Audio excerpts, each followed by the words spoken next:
disais, ma grand-mère se mettait au piano et elle chantait des cantiques avec nous. Voyez, j'ai été élevée vraiment au milieu de l'évangile et c'était formidable d'être dans une maison où il y avait l'Esprit de Dieu. Mais c'est pas parce que j'avais cette belle éducation que j'adhérais à tout, vous voyez. J'avais envie de faire comme la chèvre de Monsieur Quintin. Et j'avais envie d'autre chose que de marcher droit, vous savez, toujours la prière à table, la prière le soir, le dimanche. C'est vrai, j'avais envie. Mais on m'a mis dans une école, en pension, puisque nous habitions la campagne, on m'a mis en pension dans une école où il y avait la même chose. La directrice, tous les soirs, elle nous lisait la Bible. Et un soir, particulièrement, j'ai été touchée dans mon cœur de petite fille, j'avais 12 ans, parce qu'il y a eu un appel pour se lever pour Dieu, pour servir Dieu. Et ce jour-là, j'ai décidé de servir Dieu. Et je ne savais pas comment. Alors ma grand-mère était venue me voir dans cette pension et elle me dit « Qu'est-ce que tu as fait? Tu t'es décidé pour Dieu ?» J'ai dit « Oui, j'ai même signé sur une carte. On nous avait, ceux qui veulent s'engager pour Dieu, vous allez signer une carte que vous mettrez dans votre Bible. » J'avais signé la carte. Alors elle me dit « Tu as bien fait. Tu as bien fait. La vie, ça vaut la peine d'être vécue avec le Seigneur. » Et voyez, cet engagement que j'avais pris à 12 ans, j'ai jamais changé de façon de faire. J'ai dit, je ferai ça. Et à 12 ans, on ne se rend pas compte à quoi on s'engage. Je ne me rendais pas compte de ce que Dieu allait me demander de faire. Et puis, après, j'ai grandi, toujours dans le même état d'esprit. Et puis j'ai rencontré un jeune homme blond, aux yeux bleus. Et il m'a dit, je vais dans des réunions. Et j'ai dit, je l'ai suivi, hein. Où c'est qu'on n'irait pas comme ça, bien accompagné. Alors je l'ai suivi. Et puis il m'a dit, je voudrais être professeur de dessin. J'ai dit, oh, moi aussi je voudrais travailler à l'éducation nationale, parce que là on est bien casé. Alors, bon. Et puis un jour il me dit, j'ai changé d'avis, je veux être pasteur. Ouh, mais j'ai dit, mais moi c'est pas mon idée. D'être femme de pasteur, ça ne m'allait pas. Je ne sais pas, je voyais que c'était trop triste cette fonction, moi il fallait un peu rigolo. Un peu plus dynamique, vous voyez, je ne voyais pas du tout ça. Et puis j'ai prié le Seigneur. J'ai dit au Seigneur, alors là, j'ai dit, si ce n'est pas ta volonté que je prenne ce garçon, je ne fais rien, je retrouverai un autre. Alors, je n'ai pas... J'ai prié le Seigneur, puis le Seigneur m'a répondu. Et il m'a répondu par ce texte, ne crains pas de prendre avec toi, vous savez comme il avait dit à Joseph, et à moi il m'a dit pareil. J'ai dit bon, ça va, c'est le bon. Et c'est comme ça que je suis entrée, tout simplement, vous voyez, mais avec l'assurance de marcher dans les voies de Dieu et d'être sur le chemin qu'il avait prévu pour moi. Et pas pour les autres, pour moi. Et c'est comme ça qu'après m'être engagée d'une façon sérieuse, personnelle, devant Dieu, pour le servir, j'avais déjà pris devant Dieu l'engagement de vivre avec lui, vous voyez, parce que je trouvais que c'était la vérité. Et c'est comme ça que Dieu m'a pris avec lui à faire ce qui me tombait sous la main. Je ne pensais pas qu'il me fallait pour moi personnellement, lui, oui, il fallait que Dieu l'appelle, mais moi, Moi, j'avais qu'à le suivre. Vous voyez, c'est tout. Et pour moi, la vie, elle a été simple. Elle a été simple. J'ai rien choisi. On est venu ici à Lyon, on est allé à Perpignan, j'ai suivi. Et voilà. Et c'est comme ça de servir Dieu. C'est pas compliqué. Il faut faire ce qu'on trouve à faire, ce qu'on nous demande de faire. Et c'est comme ça qu'on est béni. Et j'ai été béni. J'ai eu du bonheur dans ma vie. J'ai eu des épreuves comme tout le monde. J'ai eu des travaux durs, j'ai eu des périodes difficiles, l'éducation des enfants, tout ça. J'ai été une femme au milieu de mon peuple, au milieu de toutes les autres femmes. Vous voyez, j'ai partagé le train-train ordinaire de toutes les femmes. Et ça, c'est bien, on se sent au milieu des êtres humains et on peut leur apporter aussi ce que Dieu nous donne.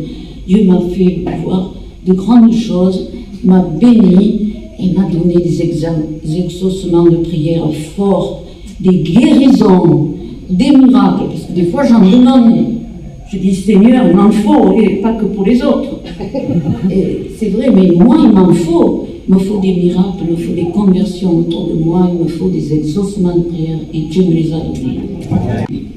Nous ne sommes pas là pour nous présenter nous-mêmes, mais nous sommes là pour présenter une personne qui est une personne éternelle. C'est la personne de Jésus-Christ. Et c'est ce Jésus dont les évangiles parlent, et qui est toujours le même, et qui est la réponse à tous les problèmes que nous avons dans notre cœur. Même si vous avez une vie actuellement assez tranquille, nous avons quand même des problèmes intérieurs, et nous avons en particulier, eh bien, ce problème qui nous taraude, c'est de savoir ce qui va se produire après la vie. Il est dit dans la parole de Dieu que Dieu a mis dans le cœur de l'homme la pensée de l'éternité. Et même si on a tout pour être heureux sur cette terre, quand on n'a pas la paix intérieure, il y a un trouble. Et ce soir, je crois que c'est une réunion particulière dans laquelle Dieu veut se manifester, Dieu veut parler à notre cœur, à votre cœur, comme il nous a parlé un jour à notre cœur. Nous ne sommes pas nés chrétiens, nous ne sommes pas venus à la foi parce que nos parents étaient chrétiens, mais nous avons fait une expérience personnelle, une rencontre personnelle. Un jour, ce Jésus nous a été annoncé, il a été prêché, et il a été révélé à nos cœurs. Et là, nous avons compris combien nous avions besoin de lui. Et comme l'a dit mon épouse, bien avec lui, on est vraiment heureux. Amen.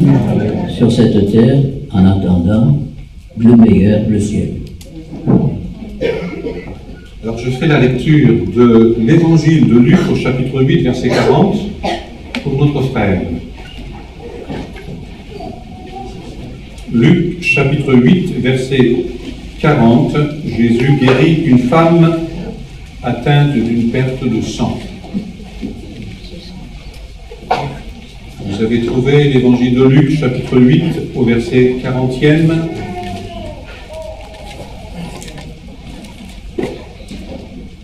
À son retour, Jésus fut reçu par la foule, car tous l'attendaient. Et voici, il vint un homme nommé Jairus, qui était chef de la synagogue. Il se jeta à ses pieds et le supplia d'entrer dans sa maison, parce qu'il avait une fille unique d'environ 12 ans qui se mourait. Pendant que Jésus y allait, il était pressé par la foule. Or, il y avait une femme atteinte d'une perte de sang depuis 12 ans, et qui avait dépensé tout son bien pour les médecins, sans qu'aucun n'ait pu la guérir. Elle s'approcha par derrière et toucha le bord du vêtement de Jésus. Au même instant, la perte de sang s'arrêta. Et Jésus dit, « Qui m'a touché ?» Comme tous s'en défendaient, Pierre et ceux qui étaient avec lui dirent, « Maître, la foule t'entoure et te presse, et tu dis, qui m'a touché ?» Mais Jésus répondit, « Quelqu'un m'a touché, car j'ai connu qu'une force était sortie de moi. » La femme, se voyant découverte, vint toute tremblante se jeter à ses pieds et déclara devant tout le peuple pourquoi elle l'avait touché et comment elle avait été guérie à l'instant. Jésus lui dit, « Ma fille, ta foi t'a sauvée, va en paix. Amen.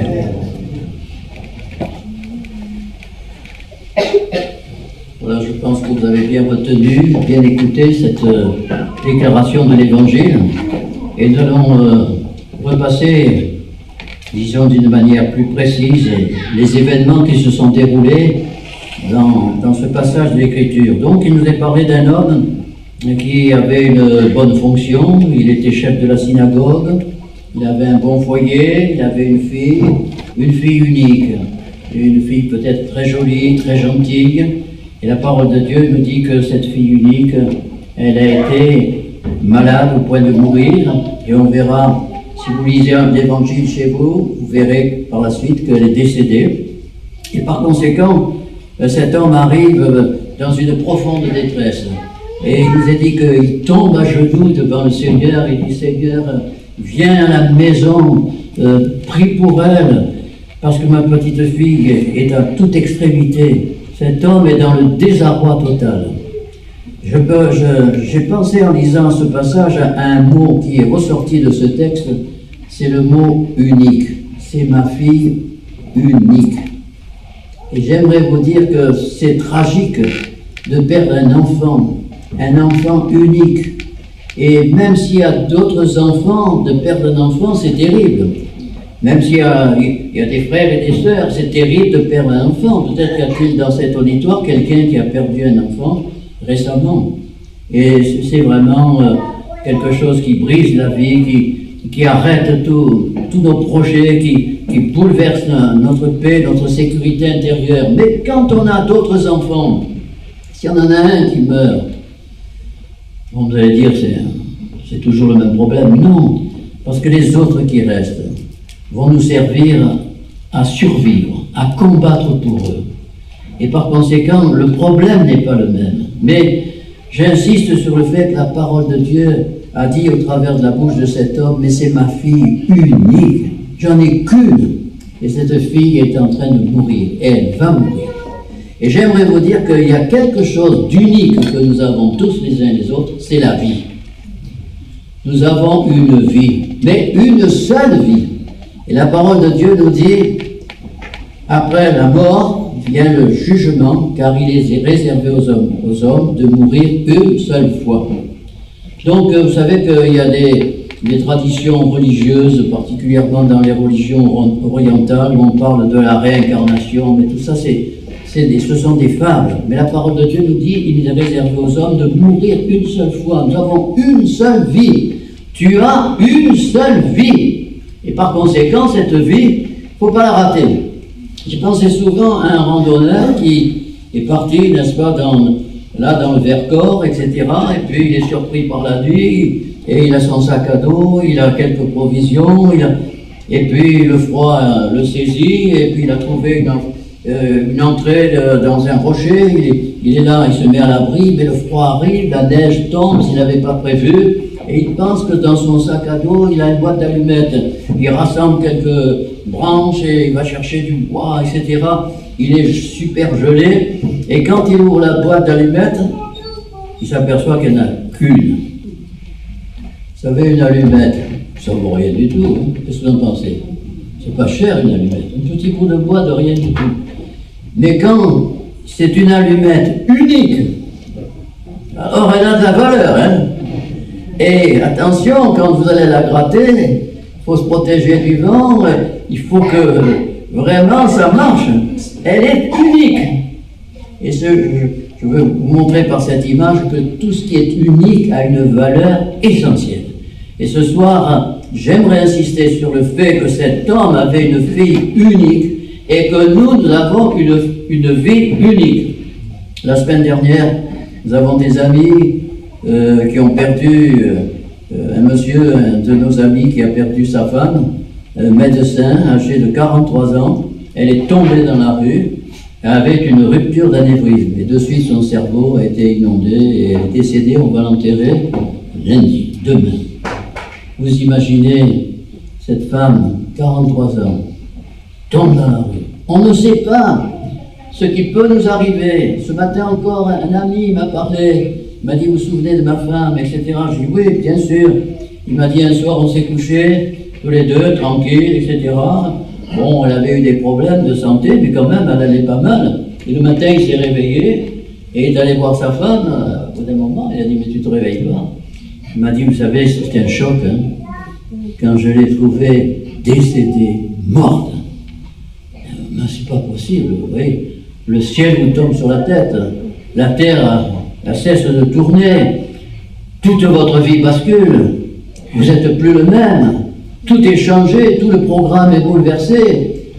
Mais bien-aimés qui m'écoutez cet après-midi, l'évangile que vous entendez, vous avez besoin de le recevoir, vous avez besoin de découvrir la foi en Jésus-Christ, car vous savez, on a une vie unique. Après la mort vient le jugement. On sera jugé dans l'éternité, jugé à cause de notre péché, jugé parce que un jour nous avons eu l'occasion d'entendre l'évangile, d'y répondre, et nous avons refusé d'y répondre. Donc dans ce texte de l'Écriture, voilà cet homme, il tombe à genoux, il est dans un profond désarroi. Jésus lui dit, je viens. Vous savez, quand on fait appel au Seigneur, il ne tarde pas à venir. Il répond toujours à cette prière. Mais il y avait la foule, la parole de Dieu que vous avez entendue, que nous avons lu notre pasteur, nous dit que la foule l'attendait. Et Jésus passe au travers de la foule, et puis là, il y a un incident particulier. Il nous a dit qu'il y avait dans cette foule une pauvre femme qui était malade depuis 12 ans d'une perte de sang. Et cette femme, elle avait vu toutes sortes de docteurs, elle avait dépensé son argent, elle n'avait eu aucune guérison, aucune délivrance. Et quand elle a vu Jésus, parce qu'elle avait entendu parler de Jésus, et peut-être vous avez entendu parler de Jésus, un ami vous a parlé de Jésus, un voisin vous a parlé de Jésus, vous avez vu le film de Jésus, vous avez vu à la télévision peut-être un jour un documentaire sur la personne de Christ, ou peut-être quand vous étiez enfant, vous avez été au catéchisme, vous avez entendu parler de Jésus, vous avez entendu parler des miracles de Jésus, vous avez entendu parler de la puissance de Jésus. Et cette femme avait entendu parler de Jésus. Elle savait que Jésus accomplissait des prodiges, des miracles. Et dans son cœur, elle a dit, c'est l'occasion de ma vie. C'est l'occasion. Jésus passe dans son village, dans sa petite bourgade, et elle se faufile dans la foule, elle ne tient pas sur ses jambes. Elle est faible, faible, mais elle réunit toutes les forces qui sont encore en elle. Et dans son cœur, elle se fait un petit raisonnement, elle dit, si seulement je puis toucher le bord de son vêtement, je sais que je serai guéri. Ça, c'est la foi. La foi, c'est de croire que si nous sommes en contact avec le Seigneur par la prière, nous pouvons faire une expérience de guérison, de délivrance. Et cette femme, elle a compris que c'était une occasion unique. Une occasion unique qui ne reviendrait pas. Voilà pourquoi elle a consacré toutes ses forces, elle a rassemblé toute son énergie. Elle a dit, il faut à tout prix que je le rencontre, il a à tout prix qu'il me guérisse aujourd'hui. Et j'aimerais vous dire que cet après-midi, c'est une occasion peut-être unique que vous avez d'entendre l'Évangile. Et la parole de Dieu nous dit dans l'Épître aux Hébreux, aujourd'hui, si vous entendez la voix de Dieu, n'endurcissez pas votre cœur, aujourd'hui, c'est le jour du salut. Il y a des années, on m'a raconté cette petite histoire qui est vraie, d'un adolescent qui avait l'habitude, c'était en Normandie, sur ces grandes falaises qui dominent la Manche, et il avait l'habitude, à certaines saisons, d'aller ramasser des œufs d'oiseaux de mer, et qu'il vendait pour se faire un petit peu d'argent. Et donc, il était très habile, donc il accrochait une corde au sommet de cette falaise, d'une manière très solide, et puis il avait repéré d'en haut, il voyait le va-et-vient des oiseaux, et il voyait qu'ils rentraient dans une cavité, que là il y avait des nids. Et par conséquent, il descendait en rappel le long de la paroi, et il avait un panier accroché à son côté, il récupérait vite les œufs, et il remontait, et il faisait ce petit manège plusieurs fois, et après il vendait ses œufs à des amis, des voisins. Un jour, il est descendu, comme d'habitude, il est arrivé, et il a vu qu'il y avait comme une plateforme, et il y avait comme un retrait dans le rocher, et là, il y avait 2 nids d'oiseaux avec des œufs magnifiques. Seulement, le problème, c'est que comme il était à ras de la falaise, à ras de la paroi, Il fallait qu'il fasse un mouvement de pendule pour rentrer dans la cavité, se poser et prendre les œufs. C'est ce qu'il a fait. Il était très habile. Avec la corde, il a fait un mouvement de pendule. Hop, il a atterri sur cette plateforme. Il a récupéré ses œufs. Et il était tellement heureux qu'il a lâché la corde. Alors, il a de suite compris le problème. Il a vu la corde qui se balançait dans le vide. Et il a réalisé qu'il arriverait un moment où la corde cesserait de se balancer, s'éloignerait de lui, et que par conséquent, il s'agissait de peu d'instants, de peu de temps, qu'il ne fallait pas rater l'occasion. Alors, je vous assure, dans sa panique, il a oublié les œufs, ça n'avait plus d'intérêt. Mais quand la corde s'est approchée, il s'y a accroché, il a pu remonter, il a été sauvé. Vous savez, il y a des occasions qu'il ne faut pas rater. Cet après-midi, si vous êtes dans cette salle, je ne sais pas comment vous êtes venus, si vous êtes venus au milieu de nous, écouter ces cantiques, etc., c'est vraiment que Dieu vous cherche pour changer votre vie et pour mettre dans votre cœur ce qui vous a manqué jusqu'à ce jour, la paix intérieure, la certitude qu'un jour, vous serez sauvés dans l'éternité. Et vraiment, le salut vous est proposé. Et il est à la disposition de votre cœur. Vous pouvez le saisir comme cet enfant, cet adolescent saisit la corde. Mais je vous en supplie, ne ratez pas l'occasion. Elle est unique.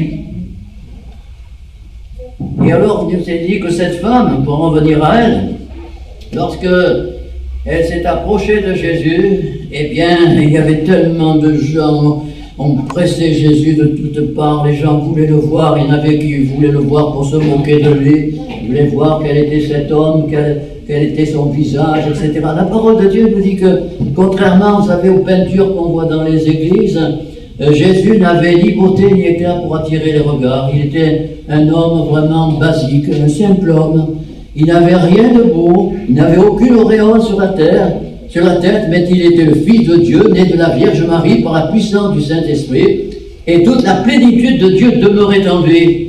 Et la preuve, c'est que cette femme, lorsqu'elle a pu se faufiler, elle a étendu sa main qui tremblait, sa main froide, sa main blanche, elle a touché le bord du vêtement de Jésus, et aussitôt, une force est sortie de la personne de Christ, et l'a percuté, et instantanément, la perte de sang s'est arrêtée, et était guérie.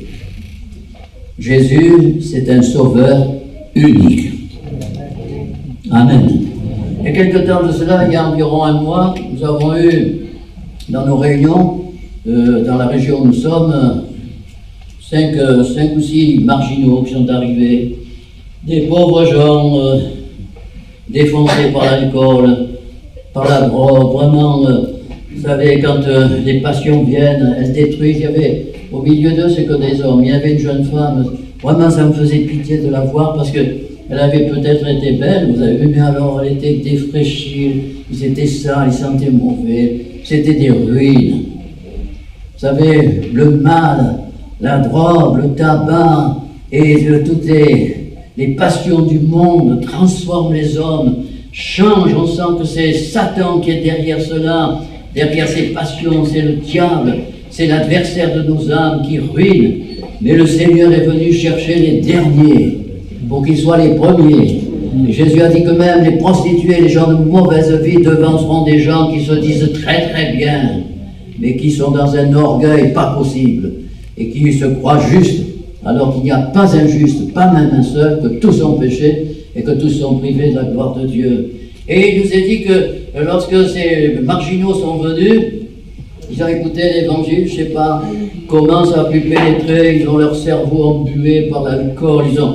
Vraiment, quand on les voit, on sent des zombies, vous voyez, ils sont dans une autre planète. Mais ils sont venus, on a prié pour eux, comme on va prier tout à l'heure pour ceux qui le désirent. On leur a imposé les mains dans le nom de Jésus. Parce que Jésus nous a dit de prier pour les malades et de prier en son nom pour les malades. Ce n'est pas nous qui guérissons, nous n'avons aucun pouvoir. Mais le Fils de Dieu, Jésus-Christ, a dit aller par toute la terre, prêcher la bonne nouvelle à toute création. Celui qui croira et qui sera baptisé sera sauvé.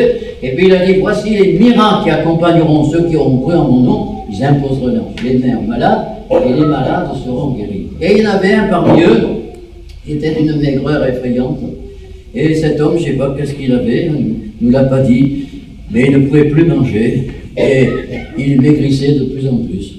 On a prié pour lui, des amis ont prié, ils sont partis. Mais avant de partir, il est allé aux toilettes parce qu'il était mal. Et là, il a vomi. Et quand nous l'avons vu, il a dit, ce soir-là, j'ai vomi mon mal. Et le même soir, il s'est mis à manger normal. Une force était sortie de Jésus. Et par la foi, cet homme a saisi la bénédiction de Dieu. Et maintenant, on attend qu'il aille plus loin, plus que la guérison, mais qu'il découvre celui qui peut le délivrer de l'alcool et l'amener, n'est-ce pas, à retrouver sa dignité. Et nous remercions Dieu pour toutes les personnes qui ont été miraculées, guéries. Et je vais faire un petit sondage au milieu de vous, rapidos. Quels sont ceux? Vous allez dire comme devant monsieur le juge, je lève la main, je dis rien que la vérité, toute la vérité. Quels sont ceux qui peuvent dire, voilà, un jour j'ai fait une expérience, peut-être même chez vous, parce que ce n'est pas obligatoire que ce soit dans une réunion, parce que Dieu peut bénir aussi à domicile, Dieu peut répondre à la prière de quelqu'un qui est dans la détresse. Et nous connaissons beaucoup de personnes qui, seules dans leur chambre, ont crié à Dieu en disant « Seigneur, secours-moi » et Dieu les a secourus. Et peut-être vous êtes venus un jour en imposition des mains, on a prié pour vous. Et quels sont ceux qui peuvent dire « Voilà, j'ai été malade de telle et telle maladie, et j'ai été délivré du tabac, j'ai été délivré de l'alcool, j'ai été délivré d'autre chose ». Quels sont ceux qui peuvent dire « J'ai été guéri en réponse à la prière ». Vous levez votre main. Voilà. Donc c'est quand même... Merci beaucoup. C'est quand même un beau témoignage collectif. On aurait du temps, on vous interrogerait. Et d'ailleurs, pour vous qui venez pour les premières fois et qui avez vu peut-être quelques voisins devant vous qui ont levé la main, ayez la liberté à la sortie de dire « Mais je vous ai vu lever la main, c'est très bien. Mais de quoi avez-vous été guéri ?» Parce qu'il y a des personnes qui vont dire « Oh oui, mais chez vous ça veut dire ici, ailleurs, ce sont des maladies psychiques. » Non, vous savez, quand on a été guéri d'un cancer, c'est pas psychique. Quand on a été guéri, n'est-ce pas, de rhumatisme, d'un ulcère à l'estomac, c'est pas psychique. Parce que quand on a été délivré du tabac, qu'on était accro du tabac pendant des années, qu'on fumait plusieurs paquets de cigarettes par jour, c'est pas psychique. C'est une intervention merveilleuse de la grâce de Dieu. Amen. Donc, il nous est dit dans ce passage que cette femme, elle a eu une occasion unique et elle a trouvé en Jésus un sauveur unique. Et vous allez découvrir qu'elle a trouvé un sauveur non seulement unique pour la guérison de son corps, mais pour la guérison de son âme. Parce qu'alors, il s'est produit quelque chose de particulier. Quand elle a touché Jésus, la puissance de Dieu a pénétré son corps, elle a été guérie. Mais Jésus s'est retourné et a dit, quelqu'un m'a touché. Alors, les disciples qui étaient avec Jésus lui ont dit, mais Seigneur, tu vois pas qu'on te bouscule, on te serre de tous les côtés. Il y a des années de cela, nous étions en Afrique du Nord, et nous étions dans la ville d'Oran, et nous avons eu là, pendant des mois, des réunions tous les jours, et il y avait des centaines de personnes qui venaient aux réunions, et Dieu a accompli des guérisons, des miracles, vraiment extraordinaire, bouleversant, et nous étions les premiers spectateurs de ces guérisons, de ces miracles. On a vu, je me souviens d'une maghrébine, une arabe qu'on a amenée, qu'on a couchée par terre sur une couverture, et quand on l'a regardée, elle était grise, elle avait les yeux renversés, c'était comme une morte, elle était froide, et avec un autre serviteur de Dieu, nous sommes approchés d'elle, on a prié pour elle. Mes amis, elle s'est levée, elle a plié sa couverture, elle est partie, elle était guérie. Ça se fait tellement rapidement qu'on n'a même pas appuyé. Toute la foule était debout, les gens étaient debout sur les chaises, ils applaudissaient, ils rendaient grâce à Dieu. Et nous avons vu donc des œuvres formidables. Et je me souviens qu'un jour, pendant que je priais, on me frottait le dos. Je retournais, et il y avait tellement la foule. Et quelqu'un était en train de me frotter le dos pour avoir la bénédiction. C'est pas nous qui avons la bénédiction, c'est pas les vêtements non plus. Ce n'est pas les vêtements de Jésus qui étaient bénis. Vous savez que maintenant, il y a certaines églises où il y a des reliques. Il y a des reliques de vêtements de ceci. Les reliques, ça ne vaut rien. Ce qui faisait la force, c'est la personne de Jésus. Les vêtements, ils n'avaient aucune valeur. Mais ce qui est important, c'est la personne de Jésus. Alors, Jésus dit, qui m'a touché? Les apôtres disent, Seigneur, on te bouscule de toutes parts. Mais Jésus savait que quelqu'un l'avait touché d'une manière particulière, qui avait déclenché la bénédiction. Elle avait touché par la foi. Et cette femme, bien sûr, devant toute la foule, devant Jésus, elle tombe à genoux par terre. Elle dit, mais c'est moi, c'est moi. Elle est effrayée, elle est intimidée. Elle se dit, mais j'ai fait quelque chose de mal. Parce que cette femme, à cause de sa condition physique, d'après la loi, n'est-ce pas, et les préceptes qui étaient valables en Israël, elle était considérée à cause de ses hémorragies fréquentes comme impure. Et par conséquent, elle s'est dit, mais alors je suis impure, et j'ai osé toucher Jésus, mais certainement il va me reprendre devant tous, il va m'humilier en disant, qu'as-tu fait, femme, tu es une impure. Et elle se disait, je vais être décriée devant la foule, et elle était dans un état. Mais Jésus, il n'est pas venu pour condamner le pécheur, mais Jésus est venu pour sauver les pécheurs. Gloire à Dieu. Et j'aimerais vous dire que quand on s'approche de Jésus, au travers de la prédication de la parole de Dieu, au travers de la lecture de l'Évangile, plus on s'approche de Jésus, plus on découvre la personne de Jésus, plus on découvre qu'on est impur.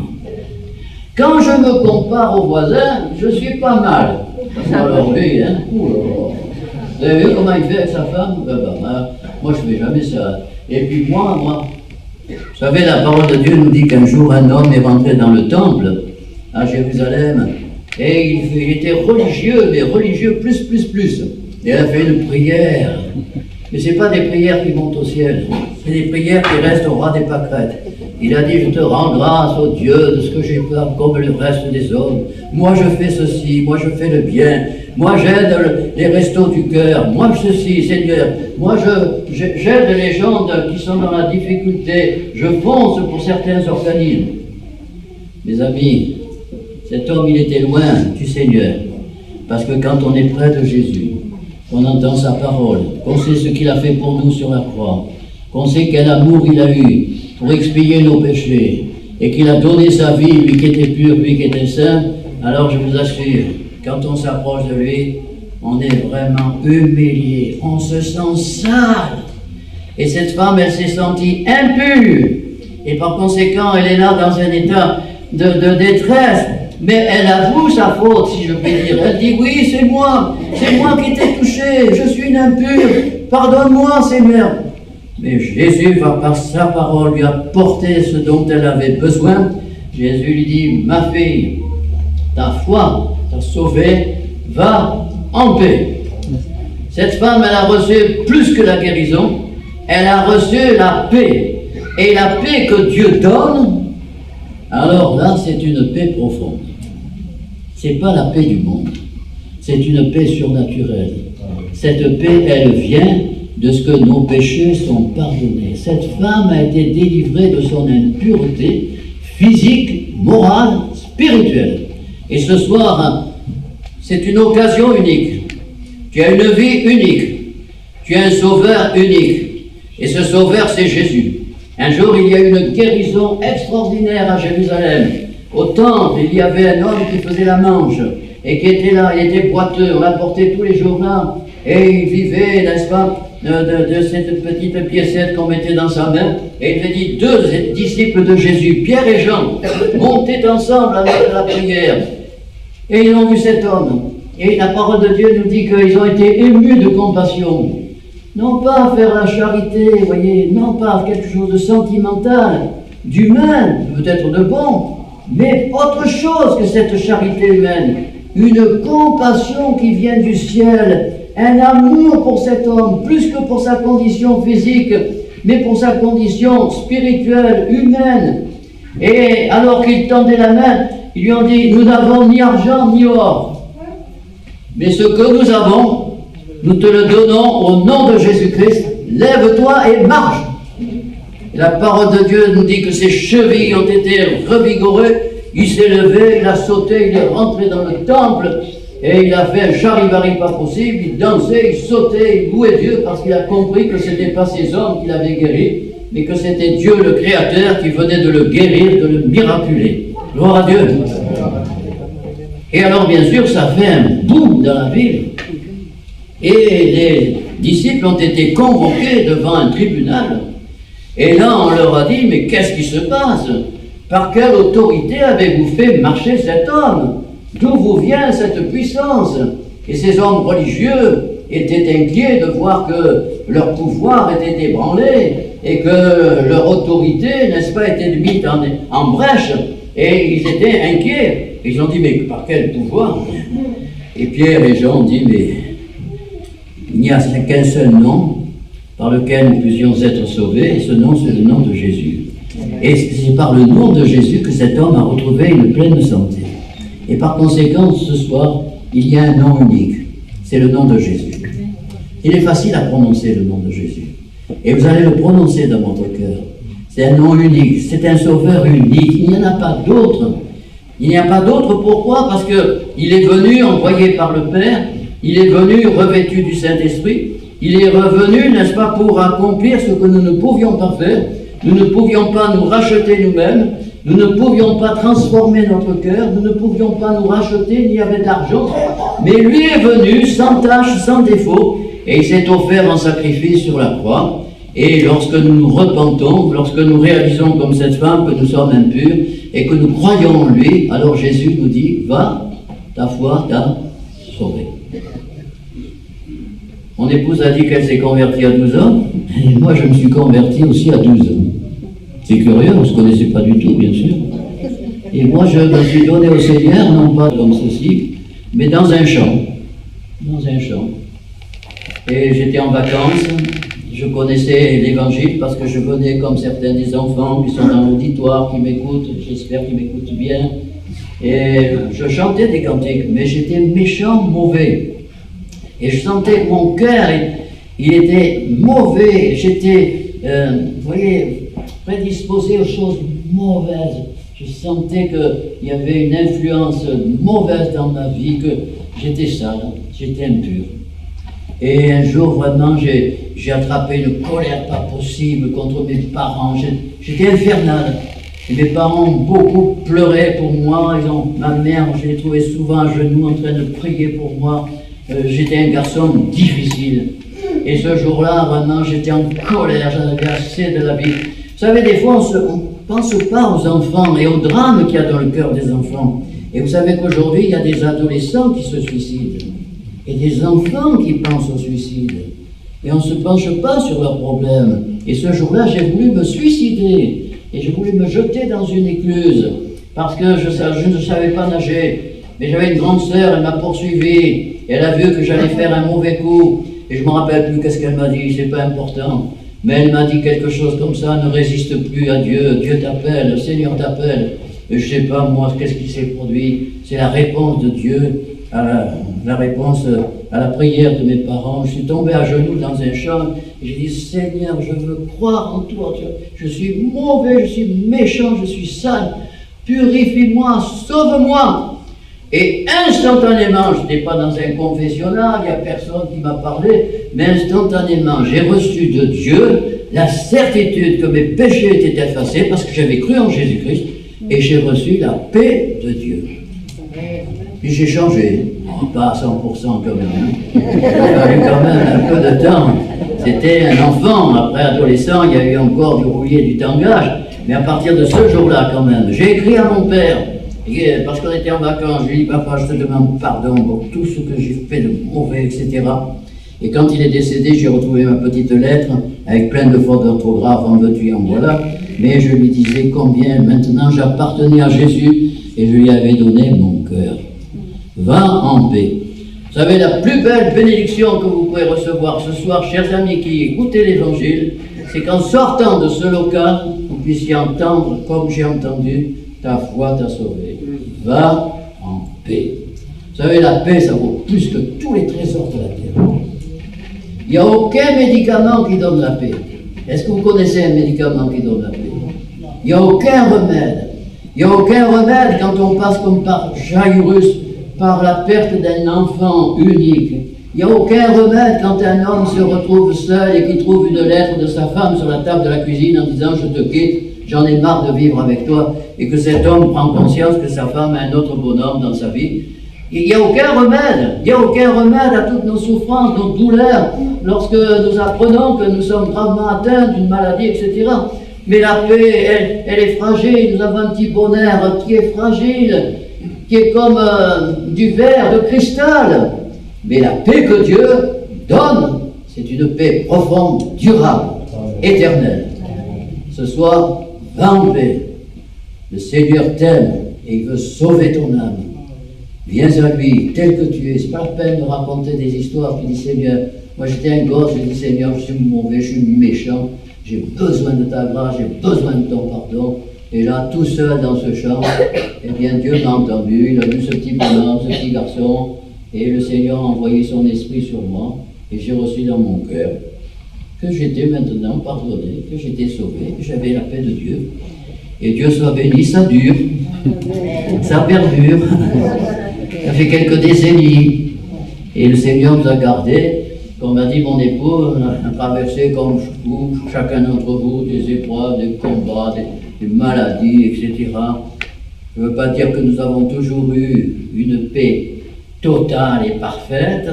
On a eu des moments de stress, mais quand même, profondément, la paix de Dieu est restée en nous. Vous avez vu des fois, quand il y a une tempête là, sur la mer, sur l'océan ou sur un lac, alors les vagues se lèvent, se déchaînent, etc. Mais si vous plongez dans le lac ou si vous plongez dans la mer, à quelques mètres de profondeur, il y a un calme et une sérénité extraordinaire. C'est vrai que notre nature humaine, elle peut être brassée et qu'il y a des vagues extérieures. Nous sommes de chair, mais intérieurement, profondément, la paix de Dieu demeure en nous par le Saint-Esprit. Vous l'avez compris quelques instants?